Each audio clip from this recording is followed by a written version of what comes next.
Oh my God, it's Mr. Ronald Yates. What? He's calling?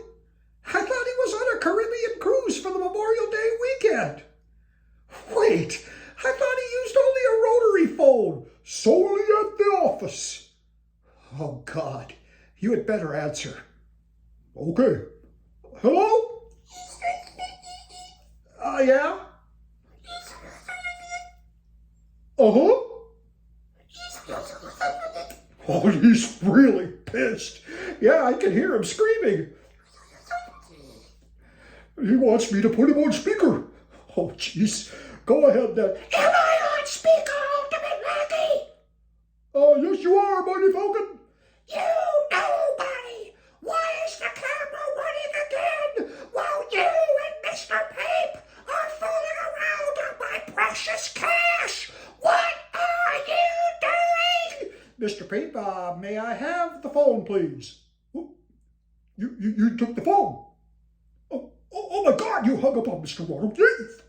Yep. Oh, look, he's calling again. Hang up again. Oh, hang up on me. Yes, hang up. Okay. Oh, jeez. 1 second here. I better kind of segue this. Hey!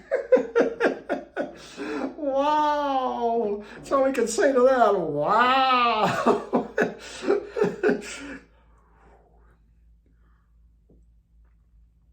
Well, if you haven't guessed already, that was Mr. Ronald Yates calling live from the Caribbean. And as usual, he's not happy with Mr. Peep and I. Welcome to God's Nobody. Let me put my coffee down.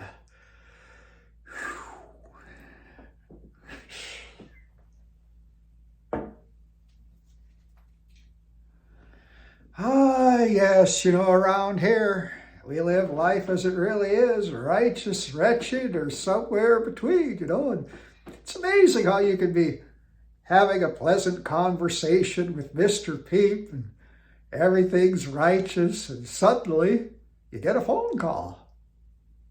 Goes right to wretched. Anyway, in light of all that, in terms of who we sometimes work for, this should be an interesting Bible lesson. It's titled, Where Capitalism Went Off the Rails. And it comes from Colossians chapter 4, verse 1. And it reads, Masters, give unto your servants that which is just and equal, knowing that ye also have a master in heaven. This has always been approached predominantly from the idea of a wage.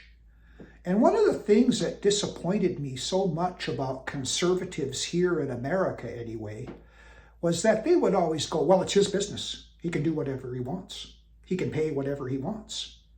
And then they would even say that if that CEO wanted to hold on to billions of dollars while laying off his or her employees.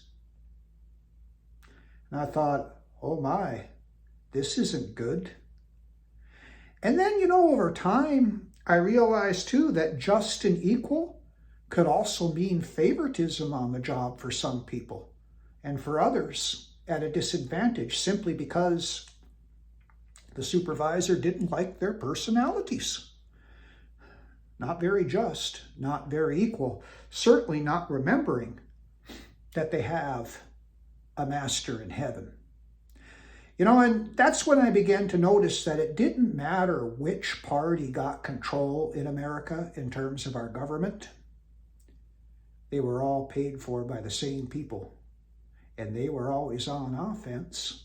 And ordinary people like me were always on defense. Yeah. But that's what happens when Christianity loses its hold over capitalism. Long ago, I would have argued that a fundamental reform should have been seller beware. In other words, hey, seller, watch out if you're not being honest. I should have known the jig was up when it was buyer beware. But some of us can be naive and too well-wishing, and I confess to being one of those people sometimes.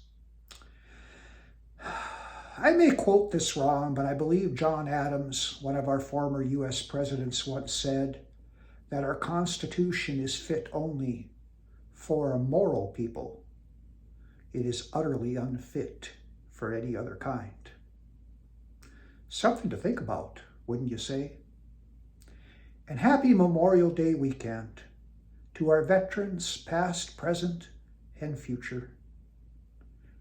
I can't speak for everyone, but I sure appreciate what you've done for me in regards to defending our Constitution, our Bill of Rights, and the American way of life. Until next time, this has been Auntie's T-Bone, God's Nobody. If you haven't already, please subscribe, comment. I'd love to hear from you, and share this video widely so that we can get through the YouTube algorithm. Bye-bye now.